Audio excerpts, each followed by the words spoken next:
Well, it always was a version of the Ultra Lab because I always had equipment, you know. So that always was. But the Ultra Lab, it can never be another one because it was just so hood. You know, it was in the projects. My late brother, he had, you know, it was me in his room. We shared the bedroom, you know, because I had a bunch of brothers. There was 4 of us. So he put the silver wallpaper up, you know, it was like a hood experience. And it started with his 4-track DJ Mo Love's turntables and his Roland 7 07 and a Roland Juno keyboard, you know, one of those analog keyboards.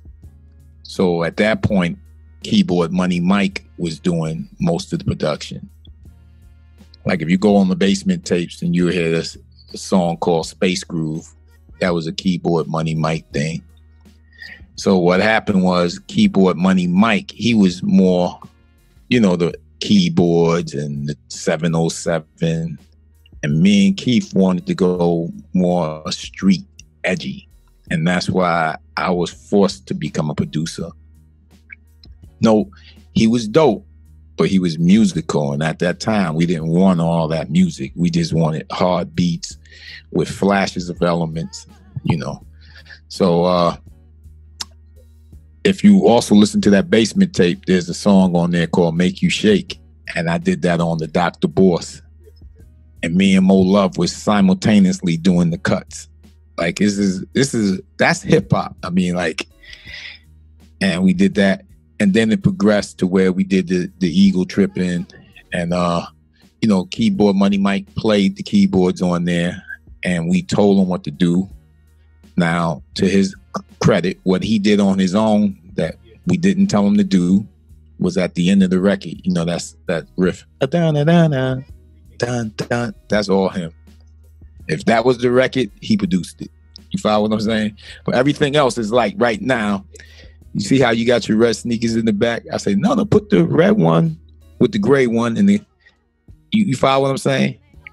So it's not your idea. You just merely, you know, you follow what I'm saying? So now, if someone came in the room and said, yo, man, I like the way you have your sneakers decorated, you go, yeah, I did that.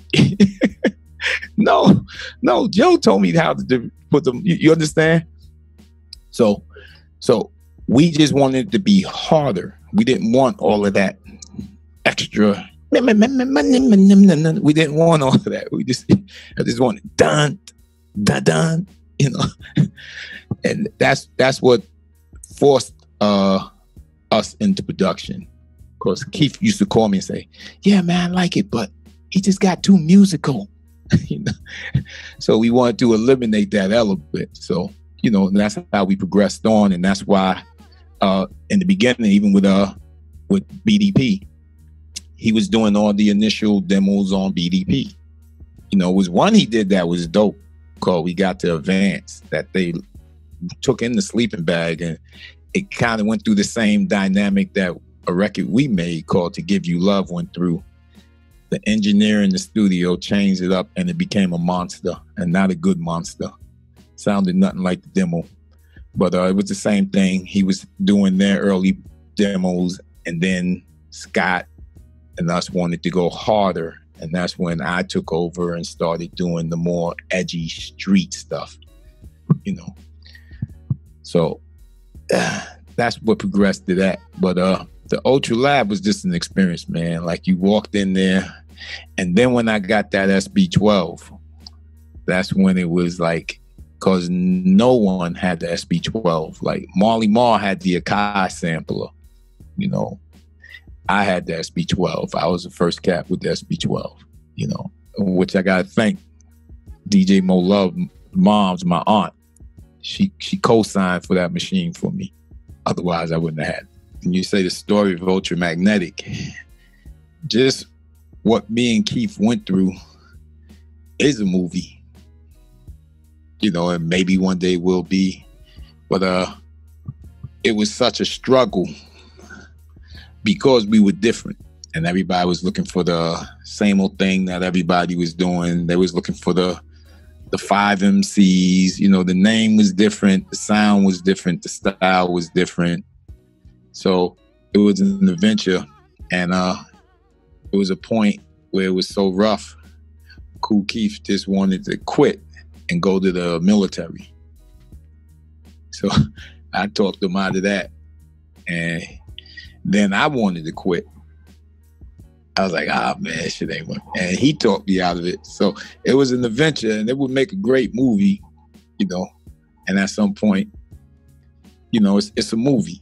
You know, the whole thing itself is a movie. You know, just 2 guys who went to high school, you know, coming together and taking it to the next level with the guidance of certain people, like, you know, my brother Scott LaRock, and making it happen, you know. And when you finally reach that pinnacle of something people like, so on the radio, you know, that's a movie by itself, you know, from people who couldn't get past the door. So, well, the takeaway is, it goes back to this. There's a difference between an idea and a passion.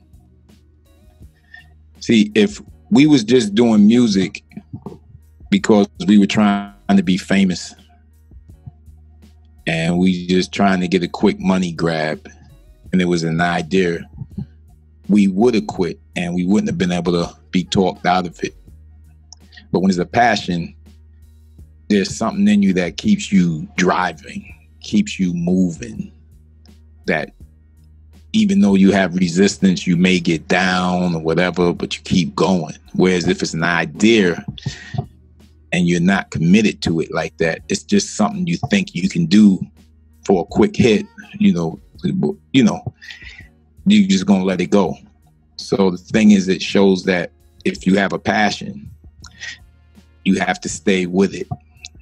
Well, you don't have to, but you should stay with it until you see that passion into fruition, you know, see it come into existence, make it happen. And that's the thing. It shows that through all the adversity, at the end of the day, that passion came to light. And that's why we're doing this interview now. See, so we could have quit, and if it was an idea, would have quit, you would have never known nothing about Ced-Gee, Kool Keith, Ultra. It would have just been whatever, you know. Or maybe I might be here as another dude, you know. Might just be here sad, you know. Producer said. So, you know, it's life. You see your passions through.